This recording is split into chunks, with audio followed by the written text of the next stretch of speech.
Take two.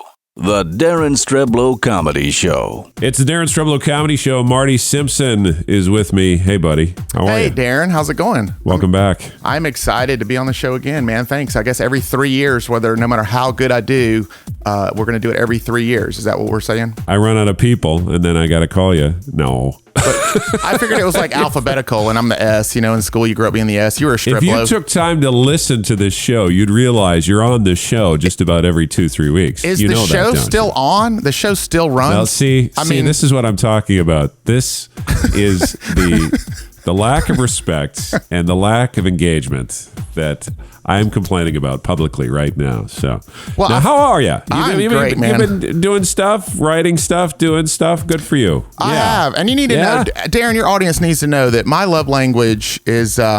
It's implied in Gary Chapman's book. If you read between the lines, my love language is sarcasm. So, like I tell my kids all the time, if you ever feel like daddy's talking down to you and making you feel stupid, that's because daddy loves you.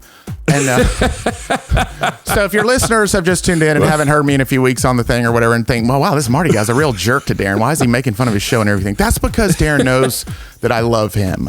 And 20%. You just made some local therapist's day. Yeah. Hearing you say that about your kids, Oh, yeah, absolutely. Before every Little League game, Daren, I tell them when they're leaving the house, remember, no matter what happens in the game tonight, Daddy will always love you, win or tie. So we are raising high self-esteem kids, is what I'm saying. They are... People have a Roth IRA for their kids' college. Like, I keep the Roth IRA for my kids' counseling. So they...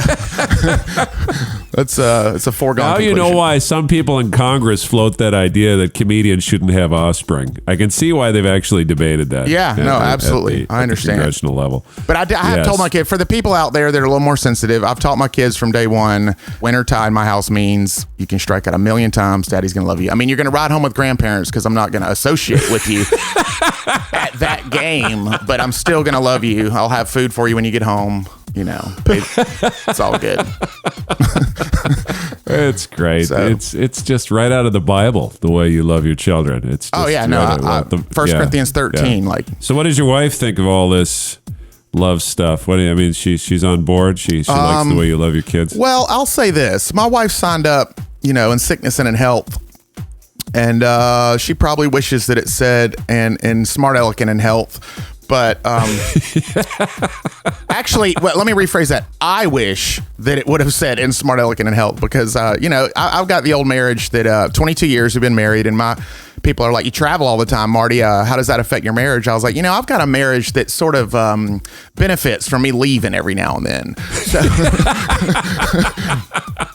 I have the same thing, Marty. I every once in a while my wife says, I know you don't have to leave for a couple days, but I've taken the liberty of packing your bags and the car is running. Here, I'm going to give you a little gentle push out the door. You're like, honey, I'm not paying you the 20%. Have a good time. Yeah. I'm not paying you a booking fee, honey, because this is if you book me to leave for the weekend, you don't get 20%. So it's this is not how this works. Minnesota's not a union state, honey. Gigs save marriages sometimes. Gigs save marriages. That's like gigmasters.com. You have gigsavemarriages.com. So this is just for wives. It's for wives of comedian to book fake shows to get their comedians out of the house for long weekends. Well, their wives have, booked them for us. That's right. And literally what my wife would do while I'm gone is watch HGTV instead of whatever we're watching when I'm there. That's literally the activity that she's looking forward to. Is really interesting. Any DIY show that she can watch and fantasize about her closet having room for her shoes. That is that is the height of marriage counseling in my 22 years of marriage. Like, how do you keep your wife happy, Marty? Oh, I just leave about 4 times a month and let her watch 24 hours of DIY television on HGTV, and we're good. We're good. I come back and she's ready. She stayed at home for about 12 years of our marriage, and she did awesome with our kids. And then she went back, got her master's, teaches second grade now, which is awesome. So now she's qualified to handle me. She's a second grade teacher. And so what she teaches reading, that's her big thing, literacy that she loves. And so when it's a big thing for her, reading. I think that's great for someone with a master's degree. Oh, that's absolutely. Great. She loves being she likes to read. Literacy coach. She wants to teach second grade literacy. I feel you busting on my wife there, Daren. I'm just going to plow through that one. Just busting touching on your comments. Yeah. Reading's a big thing for her. Yeah, reading's a big thing. I heard you were nice to the comedians, Daren. I'm just going to plow through that, assuming I misinterpreted it, because I like to filter everything through. Everything likes to filter through my ego first. So when I hear a comment that could be interpreted as sarcasm or a compliment, I always process it as a compliment. See, some people can dish out sarcasm, but they just can't take it, I don't know those people. I don't know those people. I've never. Here's my issue. This is off the topic, but all right. I am actually oversensitive to being. I'm oversensitive about 5% of the time, and it's only when someone accuses me of being sensitive. I get very offended by being told around my house by my kids or my wife that, Dad, you're just being too sensitive. I'm like, no, I am not. That is absolutely ridiculous. I pride myself on not being oversensitive because I'm a comedian and I'm sarcastic and I say mean things. So stop that. I'm not being oversensitive. It's ridiculous. So my wife is awesome, but she teaches second grade with her master's, and she's a literacy coach, and she loves it. But when the kids will pick out a book from the library that's too advanced for them, you can't just be like, oh, I'm sorry, kid, you can't read that because you're not smart enough yet. Because of course, in today's world, you got to build them up.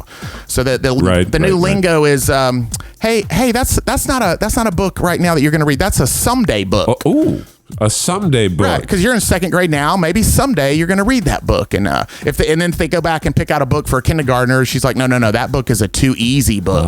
Okay. They get a book that's perfect, then she's like, that's a just right book.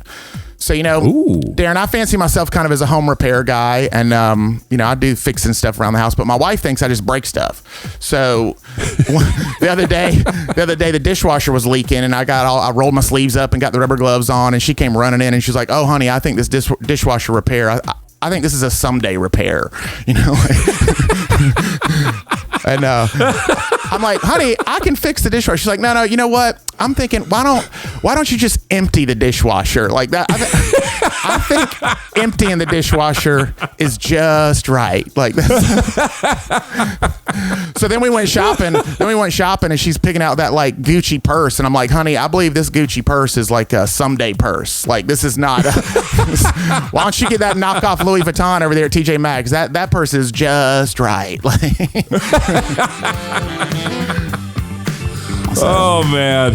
Well, I'm out of time, buddy. Thanks for stopping by. Well, cool. You're maybe, awesome. Maybe I'll be on every week in a someday Daren Streblow world.